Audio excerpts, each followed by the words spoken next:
Hi and welcome to 5 Minutes with Kvesti. Sony is announcing something new this month. It could be RX100 Mark V. Last week I talked about my RX10 Mark II.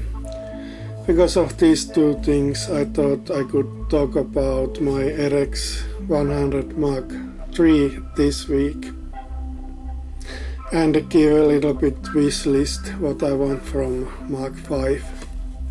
You could say RX100 series is RX10 series electronics in smaller body.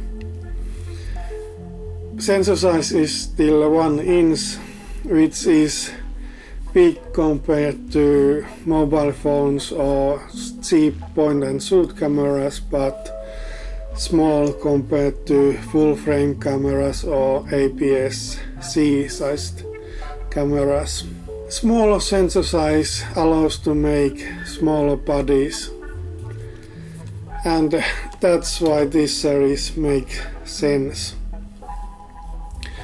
You can take this with you almost anywhere and it's easy to carry. For Mark 3 and 4, camera is little too big to carry in pocket, which is a shame, but that's a compromise Sony had to make to add this good lens in the camera and have this good picture quality.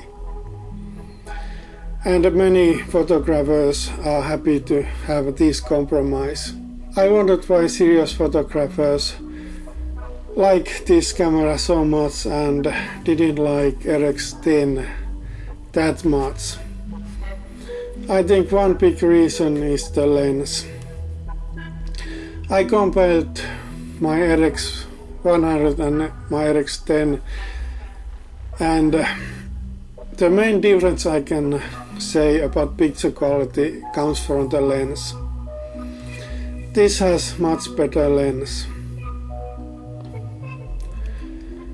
This has less zoom range, but it has faster lens, and I think the zoom range of RX10 Mark II or RX10 Mark I and more in RX10 Mark III, the zoom range is affecting the picture quality, and that makes those cameras not so good in stills. The picture quality is enough for moving pictures, but in stills you see the problems more easily. With stills you don't need that much zoom range. When you are shooting stills, you only have to hold the camera still for a fraction of a second. So you can walk closer to your target and you don't have to think where you put your tripod or monopod. Because of faster lens, you can blur backgrounds, which you couldn't do with RX10. The difference between f1.8 and f2.8 really makes a difference in this sized sensor. RX100 series don't have as many buttons and dials as RX10 series had, but it has everything you need for photography. But videography, it's a bit different thing, and that's what I want to see in RX100 Mark V. I shot my first 2 short movies with this camera, so it works for video. What it doesn't have and what RX10 Mark II and RX100 Mark IV has is S-Log 2 and 4K video. Problem with Mark IV is that 4K video is for 5 minutes only. You can't shoot longer than 5 minutes 4K, and it's a problem for me because when I made these 5 minutes videos, I shoot about 20 minutes of video and then cut it to 5 minutes. Another problem is S-Log2.